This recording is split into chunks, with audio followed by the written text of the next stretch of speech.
do capable people stop being themselves in a room full of strangers? By the end of today's show, you'll understand what your brain is actually doing when you walk into a room full of people you don't know, why it happens, even when you're perfectly capable everywhere else. And I'll give you a simple 3-step process you can run in seconds before you walk into that room. Most people think this is about not knowing what to say. It isn't. Your brain is running a safety check before you've even opened your mouth, deciding whether that room is dangerous or not. That's why you freeze. That's why you stand there like a lemon holding your drink. And that's why you leave exhausted and replay the whole thing for hours afterwards. You're not bad at this. Your brain is doing a great job. Interesting, right? Hello and welcome to the Upgrade Show. As you know, I'm Julie from Milliside Therapy and Coaching, and this is my weekly show called The Upgrade. And the whole point is about helping you understand how you need to upgrade yourself, upgrade your identity to become the best version that you deserve to be, right? Now, we're all intelligent, capable people here, okay? But we don't always feel or behave how we want to, right? When the pressure's on.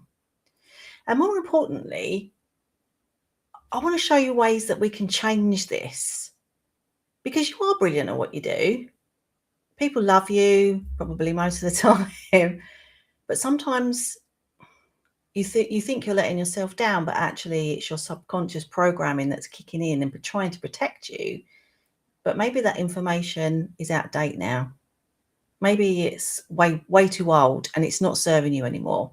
And that's what we want to look at. That's what we talk about when we talk about the identity box rewind method. So with that being said, today we're going to look at what specifically happens when you walk into a room, whether that's like a networking room, whether that's walking into a room. Maybe you started a new job, right? And you just walked into the office and there's all these faces looking at you going, oh, there's a newbie. Right, it can be a situation at home, it can be anything, but it's that feeling that you don't feel comfortable when you're walking into a room. So let's think about it, about walking into a room. And I'm going to show you a process that is very simple, and it's called the doorway reset. All right, but I like to give you science behind some of the stuff we're going to do as well, and I like to give you a little bit of an explanation about why we're doing stuff. So before we go into the science for this one, I just want you to answer a few questions for yourself. And I want you to be honest. Now, if you're watching this live, then I'm going to ask you to put some answers in the chat. And obviously, if you're watching it on replay, be honest as well, right? Just take a few moments to see if any of these situations kind of resonate with you, right? So have you ever stood outside a venue and just taken that deep breath before you could walk in, right? Have you ever walked into a room and immediately scanned to see if you can find somewhere safe, right? That might be like a wall that you can stand with your back to it so you can just see other people, but they can't come up behind you. Or have you stood by the food table or just been on your phone in the hope that people think that you're doing something important, or maybe in the hope they don't come and talk to you, which obviously is counterintuitive, right, when you're going to meet people. And have you ever left that situation early because you just couldn't hack it anymore and you needed an escape plan? But when you got home, it just overtook your mind and you were so annoyed with yourself. Or maybe you did actually speak to some people and you were like, why did I say that? Why didn't I say that? And you spend the whole night feeling exhausted, but just overplaying everything that went on. Most people have done it, at least one of these. I've done all of them. I've been through these and I swear I've done all of them. But it doesn't mean we're not capable. It just means we're struggling in that type of situation. And I'm going to help you to understand as we go along through this show why that might be the case, right? So if you are hot on the press with your chat, right, I want you to let me know which ones resonate. So number one, have you ever been and scanned the room or found a safe corner. 2, hovering near the food or bar, hoping that no one will actually notice you. Or sticking with that one person that you already knew and you won't let go of them all night. Or number 4, leaving early. Or number 5, all of them. I mean, come on, you've probably done most of them. And if you haven't, good for you. If you haven't done any of those, you're probably not going to be interested in this show, because obviously, clearly, you're smashing it out of the park all the time to go into these rooms, as we like to call them. Now, I mean, this is a thing for me too, right? And this is why I wanted to do this episode, because it's not just about the experiences of my clients, it's things that I've experienced too. Now, I spent 35 years, I think, in the corporate world. So I didn't always very often have to go to what I would call proper networking things. But quite honestly, I hated them, mainly because it's dull, right? I mean, in the beginning, I kind of used to like my industry, but by the end of it, I just couldn't give a flying monkeys about it, right? So that didn't help. And then I kind of didn't keep up with things, so therefore I didn't even know what they were talking about. And I mean, come on, some of these people are like really dull, especially if it's like a regulatory one or something like that. I'd be like, oh, dull as dishwater. So for me, I would always try to engage with people on a one-to-one basis and try and talk about anything other than what was actually happening in the room. But that's not always helpful. And now, as a business owner, I haven't done any for ages, actually. I've had so much going on at home that I haven't been, but I used to do a lot of networking, and it was all right if I went to regular ones and I kind of knew a few people, then I would like tag myself onto them. But if it was going somewhere that I didn't know anyone, yeah, it was a little bit uncomfortable. And even though it's kind of expected because most people are in the same situation, it's still awkward, isn't it? Because if there's like a group of 3 or 4 people and they're talking, it doesn't really matter what they're talking about, whether they're talking about their businesses or, you know, what they just watched on Netflix, whatever it is. To actually, at what point is it okay for you to just stand there quietly? And then when is it okay for you to actually open your mouth in that conversation, especially if you're not really sure what they're talking about? So it is quite awkward. And as I say, depending on what that situation is, I mean, it could be a dating event, couldn't it? But equally, everybody there is there for the same reason. So networking, people are there for networking. Dating event, people are there for the same reason. So yeah, it does depend, but it can equally be like if you've gone to a wedding or something like that, isn't it? And you don't really know anybody, you know, and there's normally these clusters of people that know each other, and then you're trying to kind of break into it. Not to say you can't, but it's just, we're talking here about the feelings that it gives us and how it might stop us from actually being the person that we want to be. That's the crux of it. And obviously I work with my clients with this a lot as well. And I work with really capable high performers a lot of the time. And yeah, they struggle walking into certain situations. And it's perfectly natural. And you'll find out a little bit more in a minute.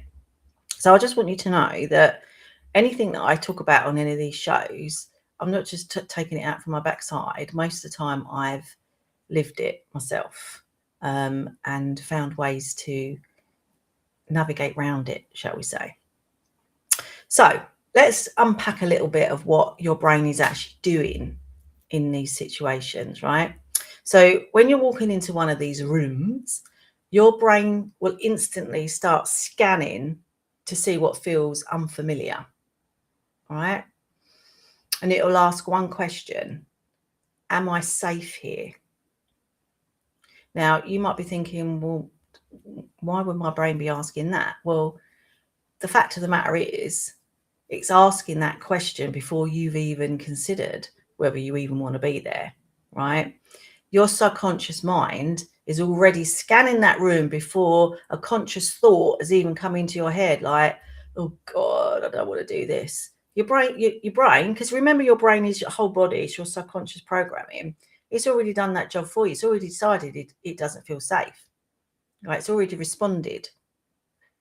Well, come up with an opinion, if you like, right? Now, that opinion might be wrong, but it's come up with its opinion and it's reacting in whatever way it wants to respond to that opinion. Hope that makes sense. Right. So if you've ever been judged, rejected, laughed at, left out, or felt that you wasn't quite good enough, any of those experiences got filed away in your subconscious programming. And I always like to think of them as like drawers in a filing cabinet, right? Every time an event happens, we will attach a meaning to it. Now, if that meaning is happy, fun, brilliant, great, that's sending happy, positive vibes and sitting in that filing cabinet. But if there's any negative connotations to it, then negative feelings, negative emotions, negative beliefs, they're also going to be stored in your filing cabinet, but they are not good. And the more of those we get, they just keep building and building until one day your drawer just flies open because it can't take any more negative stuff going on. And that's when we might have a moment, a panic attack or get sick or something like that. Something kind of what might be deemed out of the blue, but it might be more the fact that it just can't take any more. So it might be something that's not massive that's triggered it, but actually, you know, that small trigger might not feel relevant to the way that you've reacted, but that's because it's all stored. All right. And I talk about this all the time and I love it. But this is what I call your identity box, right? So imagine every significant experience you've ever had. It's like you're putting these into a box. Now you can think of it as a brick if you want, putting a brick in your box. So this might be you were laughed at school. Maybe you were the new person and you just never quite fitted in, or you always felt different. Maybe someone embarrassed you in front of other people. Maybe you felt judged or rejected. Now, you might consciously forget these things, but those experiences don't disappear. They're still stored, right? And it's stored as evidence about who you believe you are. So what happens is over time, your identity box really starts telling stories like, oh, I can't do this because I'm quite awkward. Oh, I can't fill out forms because I can't do it. I do that with maths. I go, I don't do maths. I can't do it. And then I kind of break away a little bit. It might be, oh, I'm really shy, so I can't do this. Or I don't fit in. I'm not good with new people. You know, we create these beliefs, enable us to create evidence, and therefore we create a story about these things, and that becomes our story of life, right? So I can't go networking because I won't know what to say, or if I go networking, I'm just going to be a lemon, right? But that's old evidence. So what we want to do is start creating new evidence, all right? And I'm going to show, because as I do this, I suddenly remember stuff that I've done before, right? So if I'm going to quickly show you this picture, and this is what we're talking about with our identity box. So, you know, we create stickers about, you know, I'm not good enough, or I must do another course, or, but this is you sitting in your old identity, right? And it's creating evidence. And this is how we want to create our new identity. And I also did a show.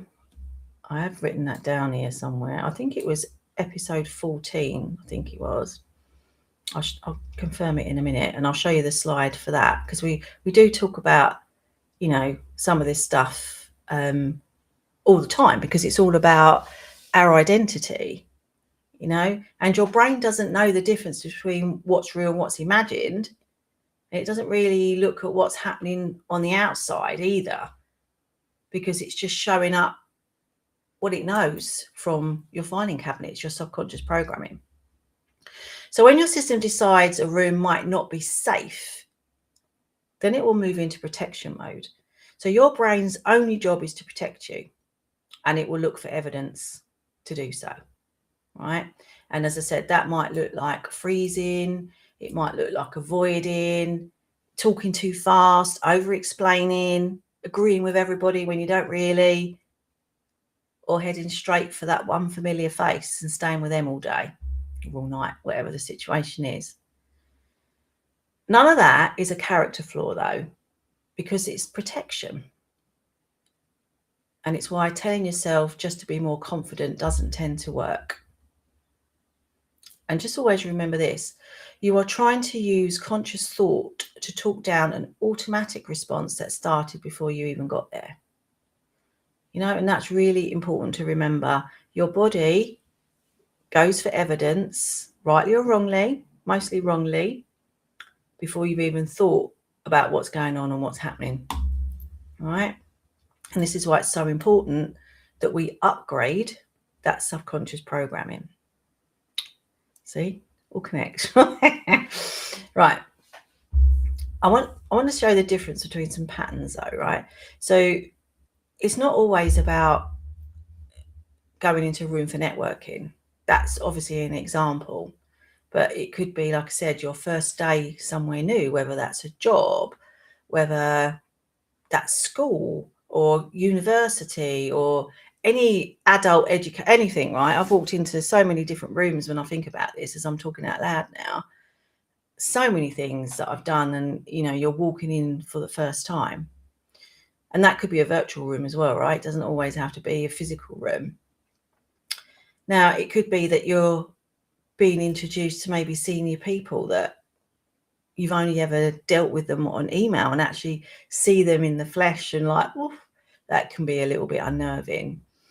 And these are quite common as well, right? And like if you've met a new partner, and especially if you're a little bit older and you're being introduced to all their friends, they might have been school friends. And I did this to Andy, my husband. He's my second husband, right? But when I met him, I was so I was 39 and I was having a 40th party. So this was in about 2 weeks of us meeting, and I invited him to this party, and I had my ex-husband there and his partner, or my family, or my friends. But many of my friends are school friends, like some of them I've known since I was 5. So actually putting him into that environment must have felt really, really overwhelming. I mean, to be fair to him, he dealt with it really, really well. But can you imagine that? A whole party room full of people. And I've literally known him I think it was about 2 weeks, something like that. And we also had it might have been about 3 weeks, because I think the week before that I took him to a family wedding. So he pretty much met every member of my family, pretty much all my friends, in the space of about 2 weeks, which, that's quite a take on. But actually that's quite a good example as well, isn't it? Different room, but the same process will be happening underneath, right? So my point being, these situations are coming up in our lives all the time. So yes, it might be work, but it could also be in our own personal lives as well. As I say, a different room, but the process is the same. So before I go into the process, I want you to understand why it works first, for you logical thinkers, right? Otherwise, it's just 3 nice things to say to yourself before you walk into a room. Now, I'll explain it, and then we'll do a demo together. So step number 1, it would be naming the response so that we can actually loosen the grip, right? So what we mean by that is when you notice what's happening in your body, you can put a word to it. You change your relationship with it. You stop being inside the reaction and start observing it instead, right? And it probably will carry on, but you're aware of it now, and then you can start making more changes, and you can stop it from driving you, and you can start driving it. Number 2, right, your brain updates on evidence, like we said. All right, I'm going to show you that other slide in a minute. You can simply tell yourself to be more confident, but your brain isn't listening to the words, it's looking for evidence. So every time you walk into that room, if you stay there a bit longer, that's creating positive evidence. If you have a genuine conversation with someone and actually come away thinking, oh, that was really good, I made some good contacts, I actually even enjoyed that, positive evidence, right? And actually nothing really happened that was bad, positive evidence. And you're collecting this new piece of evidence every time. So if you want to think about it as a brick by brick, you're replacing your old story inside your identity box. So here's where I wrote where it was. Yes, it's episode 14 and it's called The 5-Minute Morning Practice That Rewires Self-Doubt. So we'll get this so that you can go and look at it. But let me just show you this. Oh, there you go. No, I won't lie. My eyes are not good enough, so I can't actually read what's on there. I can see the old identity box. I'm too vain to wear my reading glasses when I'm on here. But if you can see here, right, we're talking about Post-it notes and we're talking about this is who I am. And these are maybe examples that you might post on your evidence board. And this is who I'm becoming. So this is the things that we want to post. So this might be, oh, I really enjoyed that conversation. Who knew? Actually, it was quite fun. Who knew? Right. So go and episode 14. Go and watch the whole episode because obviously that goes into more detail. So hang on, just to recap, because I've lost my plot now. Number 1, naming a response to loosen the grip. Number 2, we've got to update your brain with new evidence, right? And then number 3, it has to happen at the door. So what I mean by that is you can't do it when you're already in the room. You need to do it before you've got there, right? That might be, you can do it in the car, in the toilet, or just before you actually walk in the door. It doesn't matter. But the point being, you need to go through the process before you're in that situation. All right. So you're not talking yourself into being more confident. You're giving your brain better information before it decides, aka before it decides that you're not confident. So we don't want it to do that scanning of the room and go into protection mode. What we want to do is go into that room telling our body that we are safe, and actually, and as a result of that, you'll naturally feel more confident. So rather than walking in hoping confidence turns up, we're going to give it that few seconds to kick in before we get in there, right?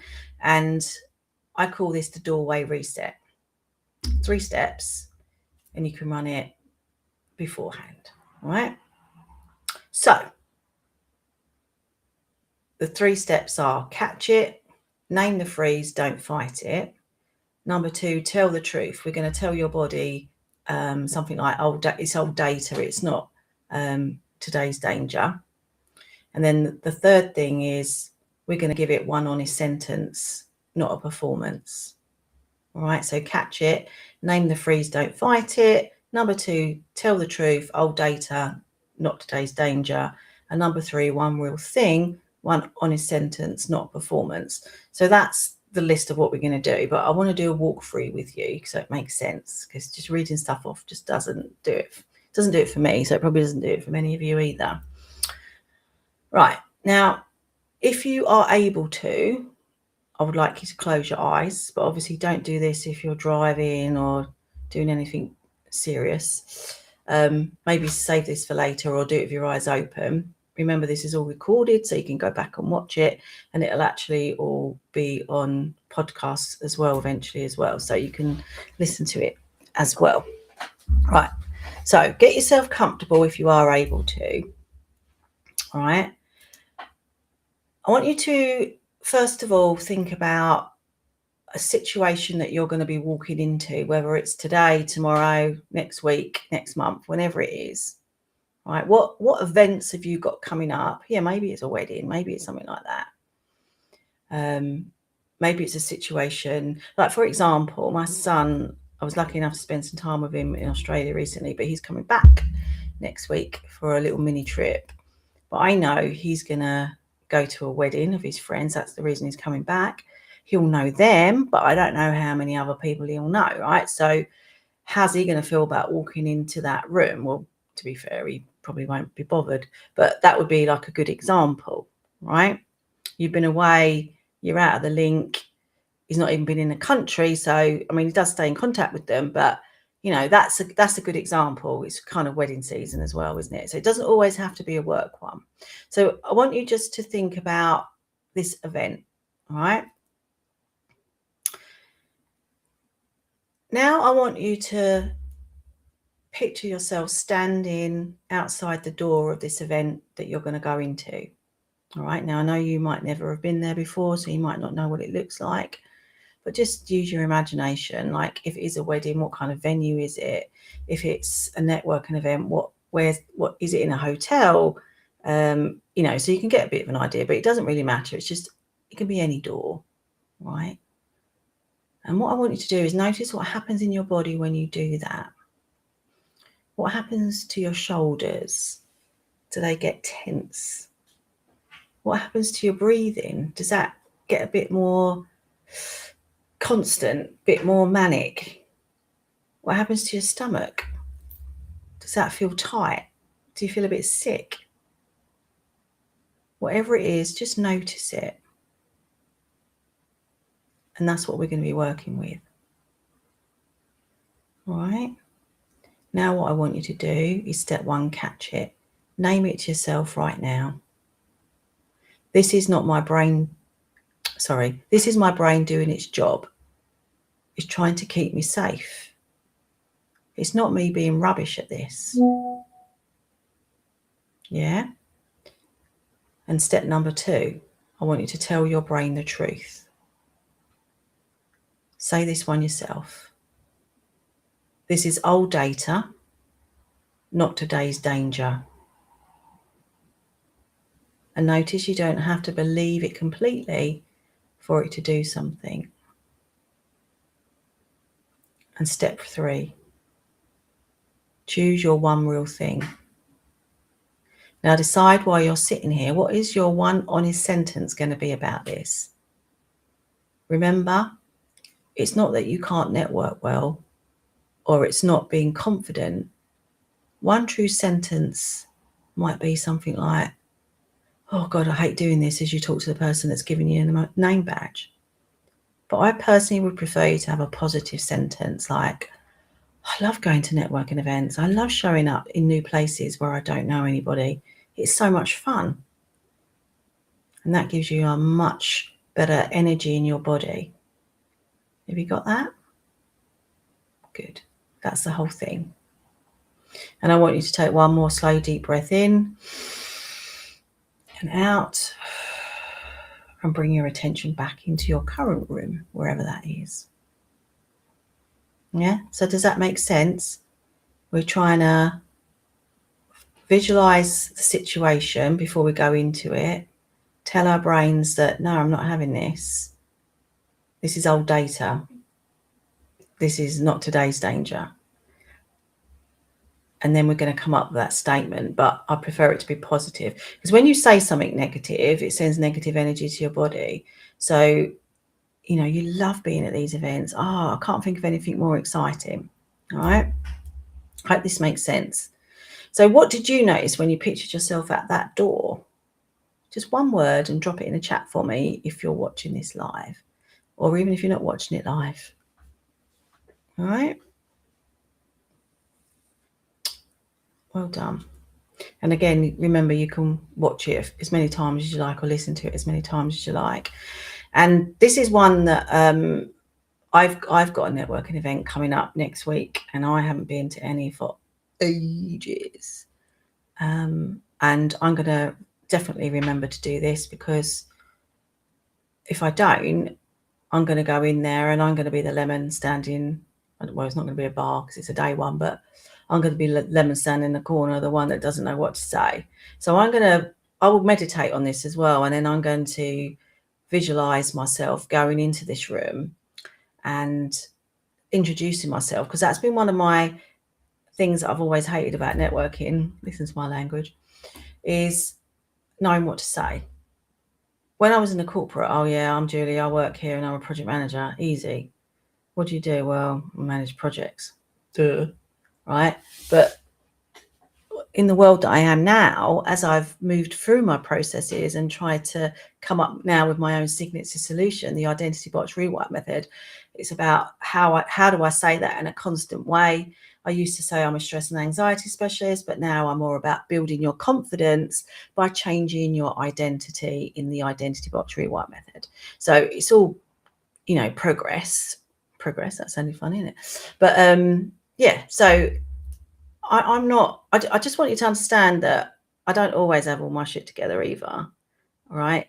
I am more aware of things and I pick things up about myself quicker, but I still fall into some of the traps. I've done a lot of work on myself, so I don't get triggered as much, but I do get triggered. And, you know, anyone that does know, I've been through a lot recently. My father died. He's been sick, and I've got mum with dementia, and we're trying to sort out how she's going to be. So with the best will in the world, we can show up as best we can. I'm still showing up to you today when I've got loads of things that I could have distracted myself with, but this is what I'm passionate about, and this is what I want to do, and this is what I want to share, and it's about helping other people to move forward to be the best versions of themselves that they can be. All right, so remember, your body's reacting to past things that have happened to you. So every time you head to that safe corner, stay glued to someone you know, every time you leave early, you're not just having an awkward evening, you're reinforcing the identity your brain already believes. So if you go and do the same thing, you're just confirming that evidence that you've already stacked up, right? But every time you do something different, like you stay in the room longer, speak to another person, maybe you even start a conversation, you're collecting that new evidence. And you're proving that your identity box isn't fixed. And that's why confidence isn't something you suddenly wake up with. It's something your brain gradually believes because you've shown it enough evidence, or you've upgraded it, or you've changed your belief systems, right? You're not becoming someone new. You're becoming that version, that identity of the person that you should have always been, had you not had all these limiting beliefs and emotions all stored in your body. Does that make sense? So who have you learnt to be in a room full of strangers? And is that still who you want to be? Because the reset is not a trick you do once. It's a different thing to practice. Not, I'm rubbish at this, I can't walk into a room. Practice this process. All right? And I want you to picture what this actually looks like, right? It's not a transformation, just different. Because you're just going to be different as you walk into the room. You might still feel it, but you'll be different, and you're collating that positive evidence. So remember, just staying that extra 40 minutes is going to make a difference. Moving out of that corner quicker. Making that decision to start a conversation quicker. This is all evidence, all right? And if you can stay even longer without having to find that escape route, that's all positive evidence going forward. So next time you can automatically stay a little bit longer. And when you get home, you've got a little bit of energy left and you're not so exhausted because you're just like, feel like you've been zapped by the whole experience. Confidence isn't about knowing exactly what to say. Confidence is feeling safe enough to be yourself. And that's the real shift. Because once your nervous system feels safe, you stop performing and you start connecting to yourself and to other people. All right. And there's one more part to this as well that nobody really plans for. When you've had one of those experiences, or even a pleasant experience, when you get home, you're replaying it all. You sit down, your body's physically on the sofa, but your brain is still standing in that room, going back over every conversation, maybe you had or didn't have, right? What you said or you didn't say. And then that's just exhausting because you're just wired and you can't get to sleep anyway. And what cost does that have? Right? Because, and this is one of my favorite sayings at the moment, tomorrow doesn't start when you wake up. It starts with how you finish today. Just let that sink in. So if you finish today not sleeping, your mind's wired, you're not going to have a great start to tomorrow. So this week, it's not about trying to fix every room. Just pick one room where you could do better in, and just baby steps, one step at a time, one door at a time. But just make sure you do it before you walk into that room. Catch it, tell the truth, and one real thing. Then pay attention to the first 2 minutes, not the whole night or the day, the first 2 minutes. Do you walk in differently? Do you speak differently? Do you speak sooner? What's your breathing like? Is it much calmer? Listen, you're not looking for it to feel amazing. You're just gathering new evidence that you can pin on in your box, or put your brick in your identity box. That's what you're doing, bringing in new positive evidence, not negative, because that's going to stay on the other board. All right. So if today's tool is about getting you through the door, I have the evening upgrade that you can download. It's free. It's about 10 minutes. It's just like a guided audio to help you leave today behind and ready for tomorrow. All right.